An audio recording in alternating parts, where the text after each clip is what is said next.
အားလုံးပဲမင်္ဂလာပါရှင်ညီမရဲ့ဒီ YouTube channel အသစ်လေးကတော့အဘိဓမ္မာသင်တန်းကအသိဉာဏ်တွေကိုပြန်ပြီးတော့မျှဝေပေးမှာဖြစ်ပါတယ်ရှင်ဆိုတော့အဘိဓမ္မာသင်တန်းကိုတက်ချင်တော့လဲပဲလမ်းခရီးအခက်ခဲကြောင့်ကျန်တဲ့အခက်ခဲတွေကြောင့်မတက်လိုက်ရတဲ့အကိုတွေအမတွေ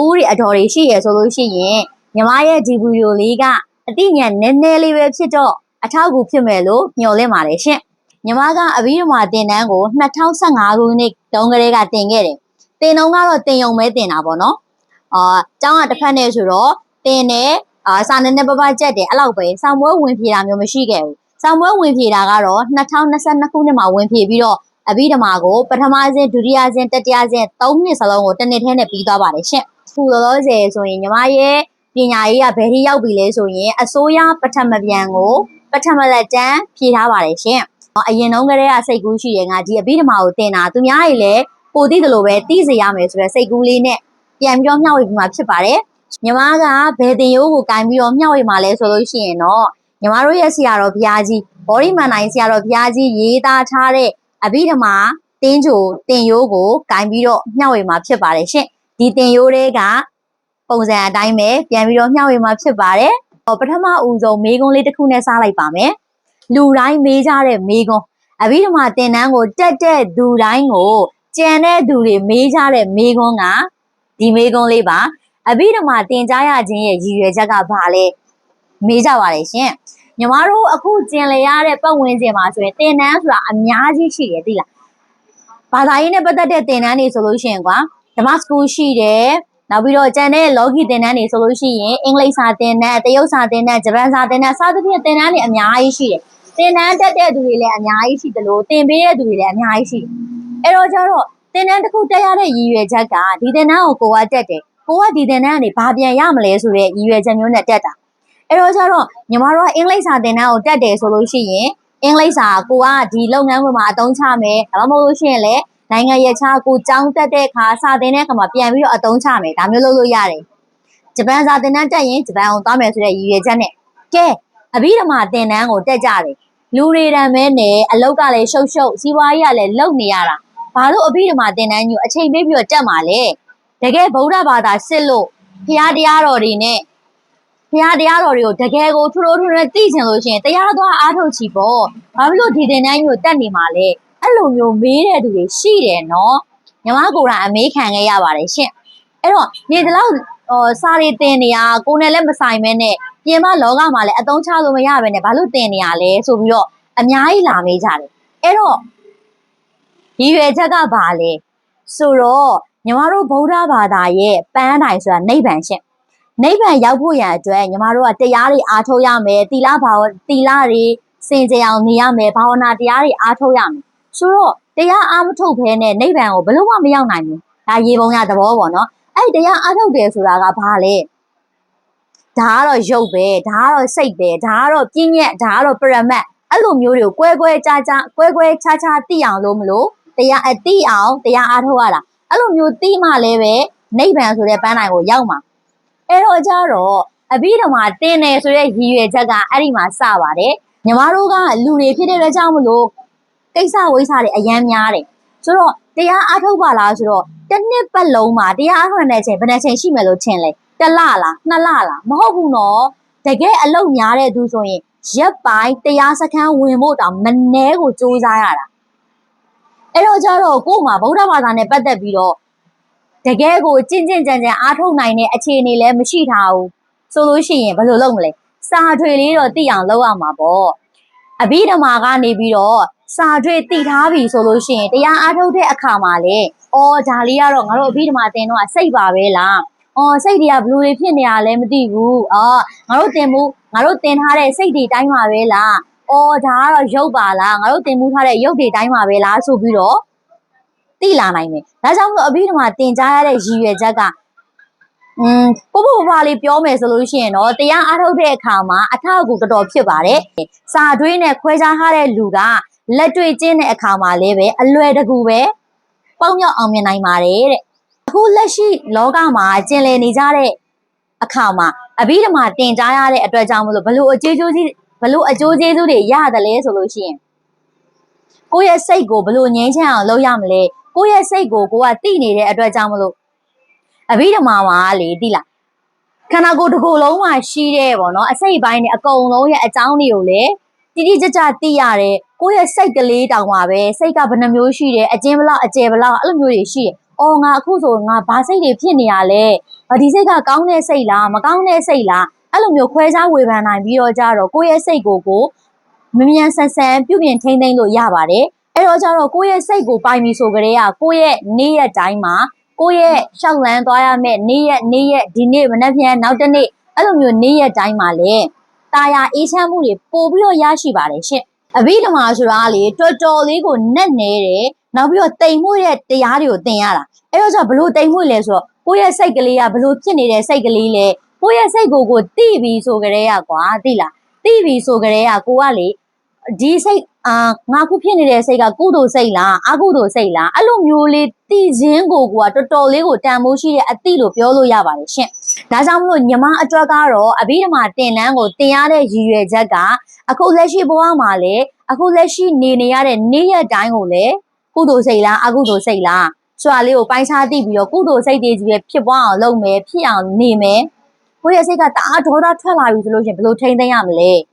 ငါလုပ်နေတဲ့လုပ်ငန်းတွေကသူစရိုက်လားဒူးစရိုက်လားဒါလေးတွေကိုကိုယ်ခြားခြားသိမယ်သိနိုင်တယ်ဒီလိုမျိုးသိတဲ့အသိဉာဏ်လေးနဲ့ကိုယ့်ရဲ့ဘဝကိုရှေ့ဆက်လျှောက်လန်းသွားမယ်ဆိုတဲ့ရည်ရွယ်ချက်နဲ့အဘိဓမ္မာသင်တန်းကိုသင်ကြားတာပါရှင်အဘိဓမ္မာသင်တန်းကိုပြန်လည်ပို့ချပေးတာပါကဲရည်ရွယ်ချက်လေးကိုလည်းရှင်းလင်းပေးပြီးဆိုတော့ let's start it စလိုက်ကြမယ်အဘိဓမ္မာသင်တန်းကိုပေါ့နော်သင်ကြားပို့ချတာမစသေးခင်အဘိဓမ္မာဆိုတာဘာလဲလို့ပထမအဆုံးပြောကြည့်ကြမယ်ရှင်အဘိဓမ္မာဆိုတဲ့စကားလုံးမှာဝေါဟာရကနှစ်ခုရှိပါတယ်အဘိကတစ်ခုဓမ္မာကတစ်ခုမြတ်စွာဘုရားကသူအသက်တော်ထင်ရှားရှိနေတဲ့တစ်ချိန်လုံးဟောကြားခဲ့တဲ့တရားစကားတွေကိုခွဲလိုက်တဲ့အခါမှာနှစ်မျိုးထွက်ပါတယ်ပထမတစ်မျိုးကကြတော့ဓမ္မလို့ထွက်လာတယ်ရှင်ဒုတိယတစ်မျိုးကကြတော့ဝိနည်းဖြစ်ပါတယ်ဝိနည်းဖြစ်ပါတယ်ဘာကွာသလဲဆိုလို့ရှိရင်ဓမ္မဆိုတာကကြတော့လူတွေရောနော်ရှင်ယဟန်တွေရောနတ်တွေရောဗြမာတွေရောအတွက်အကုန်လုံးအတွက်ဟောကြားထားတဲ့အကြောင်းတရားတွေဟောကြားထားတဲ့အကြောင်းအရာတွေအကုန်လုံးကိုခြုံပြီးတော့ဓမ္မလို့ခေါ်တယ်ဝိနည်းကကြတော့ယဟန်တွေအတွက်ပြည့်ညတ်ထားတဲ့ဝိနည်းတွေဘာမလုပ်ရဘူးဘလို့တိဋ္ဌာဘုတ်တွေနဲ့ညှိတယ်ဘလို့ဖြစ်လို့ရှိရင်တော့ဘလို့အာဘတ်တွေတင့်မယ်အဲ့လိုမျိုးခေါ်ကြထားတဲ့စီမင်းစီကံဝိနည်းကိုတော့ဝိနည်းလို့ခေါ်ပါတယ်အဲ့ဒီတွေကမှဓမ္မကိုထပ်ခွဲလိုက်မယ်ဆိုလို့ရှိရင်လည်းနှစ်မျိုးထွက်လာပါတယ်ဟောဒီဓမ္မမှာလည်းနှစ်မျိုးနှစ်စားထပ်ပြီးတော့ရှိပါတယ်ရှင်ဘာလဲဆိုလို့ရှိရင်နံပါတ်1ကသုတ်တန်ဓမ္မလို့ခေါ်တယ်နံပါတ်2ကတော့အခုညီမတို့ပြောပြပေးနေမယ်အဘိဓမ္မာလို့ခေါ်ပါတယ်သုတ်တန်ဓမ္မဆိုတာကကြတော့လူတွေကိုလိုက်ပြီးတော့ပေါ့နော်လူတွေရဲ့ဒီလူကတော့ဒီအကျင့်ရှိလို့ဒီလိုတရားလေးကိုဟောလိုက်မယ်ဒီလူကတော့ဒီလိုအကျင့်ရှိလို့ဒီတရားနဲ့လိုက်မယ်အဲ့လိုမျိုးတတဝါတွေရဲ့အိန္ဒြေအရင်အကျက်ကိုဝိနည်းကိုလိုက်ပြီးတော့ကြတော့ဟောကြားထားတဲ့တရားစကားတော့ရိုးရိုးရှင်းရှင်းပဲအဘိဓမ္မာကကြတော့အဘိဆိုတာကထူးခြားတယ်လို့ပြောတာထူးခြားတယ်တာလွန်တဲ့ဓမ္မဆိုတာတော့တရားပေါ့နော်ဆိုတော့ဘယ်တရားထက်ထူးခြားတာလွန်လာလဲဆိုလို့ရှိရင်စောစောကပြောခဲ့တဲ့သုတ်တန်ဓမ္မထက်ထူးခြားတာလွန်တဲ့တရားကိုအဘိဓမ္မာလို့ခေါ်ပါတယ်ဆိုတော့ဘလို့တာလွန်တာလဲဆိုတော့စကားလုံးအားဖြင့်လဲတာလွန်တယ်အဘိဓမ္မာမှာကြတော့လေသိလားအဘိဓမ္မာကိုသုတ်တန်ဓမ္မနဲ့အဘိဓမ္မာနဲ့သုတ်တန်ဓမ္မတော့ဒီလိုတွေဟောတယ်အဘိဓမ္မာတော့ဒီလိုတွေဟောတယ်ဘယ်ဓမ္မကိုသင်ကျင်တယ်လဲဆိုလို့ရှိရင်သုတ်တန်ဓမ္မကိုသင်ကျင်တာဘာလို့လဲဆိုတော့သုတ်တန်ဓမ္မကနားထောင်ရလဲနားထဲမှာတန်းကနေဝင်သွားတယ်ရှင်းကနေသိရတယ်ဥပမာဇက်တော်လိုပုံစံမျိုးတွေပေါ့နော်ဘယ်ဘဝတော့ဖြင့်ဘလို့ဖြစ်ခဲ့တယ်အခုဘဝမှာတော့ဘလို့ဇက်ကြောင်းလေးတွေနဲ့ချီးပြီးတော့ပြောတာမျိုးလေးဆိုလို့ရှိရင်စိတ်ဝင်စားကြကောင်းတယ်မလားအဲ့လိုမျိုးဆိုတော့じゃအဲ့ဒါကိုသုတ်တန်ဓမ္မလို့ခေါ်တယ်အဘိဓမ္မာကကျတော့အဲ့သုတ်တန်ဓမ္မထက်ပိုပြီးတော့ထူးခြားတာလွန်တာဘလို့တာလွန်တာလဲဆိုတော့ကြတော့စကားလုံးအားဖြင့်လဲတာလွန်တယ်ဟောစိတ်တို့စေတသိက်တို့ရုပ်တို့နိဗ္ဗာန်တို့အဲ့လိုအကြောင်းတွေဟောတာဆိုတော့စောစောတော့ဇက်တော်တွေနဲ့ရှင်းလိုက်မယ်ဆိုလို့ရှိရင်တော့ပ ပို့ပြီးတော့လေးနဲ့သွားတယ်ပို့ပြီးတော့လည်းတိမ်ငွေ့သွားတယ်အဘိဓမ္မာဆိုတာလေအဲ့ဒါမျိုးထူးခြားတာလွန်တဲ့အတွက်ကြောင့်မလို့တုတ်တန်ဓမ္မထက်ထူးခြားတာလွန်တဲ့အတွက်ကြောင့်မလို့အဘိဓမ္မာလို့ခေါ်တာပါအဘိဓမ္မာကတော့စိတ်ဝင်စားစရာကောင်းသလားဆိုရင်တော့ပြောရမယ်ဆိုလို့ရှိရင်တော့အယိုးကြိုက်တယ်လို့ပဲပေါ့နော်အယိုးကအပေါ်ရန်လောက်ကြိုက်တယ်ဆိုလို့ရှိရင်တော့အသားကုန်သွားတော့ဘာအယိုးကဘာအရသာရှိမှာလဲမဟုတ်ဘူးလားဒါပေမဲ့လို့အဲ့အယိုးတွေကိုပောက်အောင်ထိကြိုက်မယ်ဆိုလို့ရှိရင်တော့အယိုးတွေမှာချင်စီရှိတယ်အဲ့လိုမျိုးပါပဲရှင်အဘိဓမ္မာသင်ရတာဆိုတာလေပထမတော့ကတော့စိတ်ဝင်စားရင်အိတ်တောင်ငိုက်တယ်စိတ်ဝင်စားပြီဆိုလို့ရှိရင်တော့ဘာဖြစ်တာပါလဲဘယ်လိုပါလဲအော်ဒီလိုကြီးပါလားငါတို့ရဲ့ခန္ဓာကိုယ်ကနှလုံးသားကဒီနေရာလေးမှာရှိတယ်တကယ်ကြီးပါလား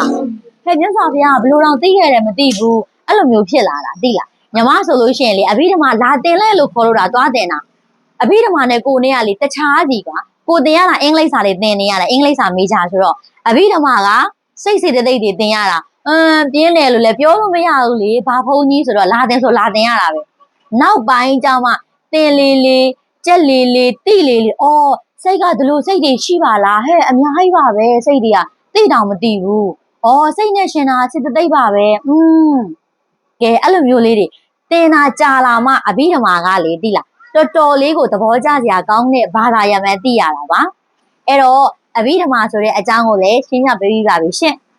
ပြီးတော့ညီမကလေလေးရှည်ပေးရှည်ရဲ့ထဲမှာပါပါတယ်အတင်နေရတော့ဒါဆိုရင်မဲ့လို့လေဒီဟာချက်မဆိုင်တဲ့အကြောင်းအရာတွေလည်းထည့်ပြီးတော့ပြောမှာဖြစ်ပါတယ်အဲ့တော့ကြတော့ဘ ഹു တုဒ္ဒတော့ရမယ်ရှင့်ညီမကလည်းဝါသနာကဘ ഹു တုဒ္ဒကို sharing လုပ်ပေးတဲ့ဝါသနာပါတယ်ဆိုတော့ဗောနော်ဥမာဒီအကြောင်းအရာနဲ့ပတ်သက်ပြီးတော့ကိုသိထားတာအပြင်ကသိတဲ့အကြောင်းအရာတွေဆိုလို့ရှိရင်လည်းထည့်ပြီးတော့ပြောမှာဖြစ်ပါတယ်အဲ့တော့ကြတော့ဗောနော်ဘယ်လိုမလဲဒါဆိုရင်ဒါကြီးပဲပြောပြပေးတဲ့ style မျိုးနဲ့တင်မျှဝေမှာမဟုတ်ပါဘူးเนาะသဘောကျမယ်လို့လည်းမျှော်လင့်ပါတယ်သဘောမကျဘူးဆိုလို့ရှိရင်လည်းတိုက်ရိုက်တင်တဲ့ဖုန်းဖုန်းတွေဆရာလေးတွေစီမှာလည်းတွားပြီးတော့နားထောင်လို့ရပါတယ်ရှင်ညီမရဲ့ဗီဒီယိုလေးကိုကြည့်ရတာအချိန်1မိနစ်ပြင်1မိနစ်ဘ ഹു တုဒ္ဒရမယ်2မိနစ်ပြင်2မိနစ်ဘ ഹു တုဒ္ဒရမယ်လို့တော့အာမခံပါတယ်ဆိုတော့ဒီနေ့ကတော့ဒီလောက်ပါပဲရှင်ဒီနေ့ပြပြပေးရတဲ့မှာ2ချက်ရှိပါတယ်အဘိဓမ္မာသင်ကြားရခြင်းရဲ့ရည်ရွယ်ချက်ရဲ့အဘိဓမ္မာဆိုတဲ့အဓိပ္ပာယ်လေးကိုရှင်းပြပေးပြီးသားပါပြီနောက်ထပ်ဗီဒီယိုတွေမှာတွေ့ပါမယ်အားလုံးပဲကျန်းမာချမ်းသာကြပါစေရှင်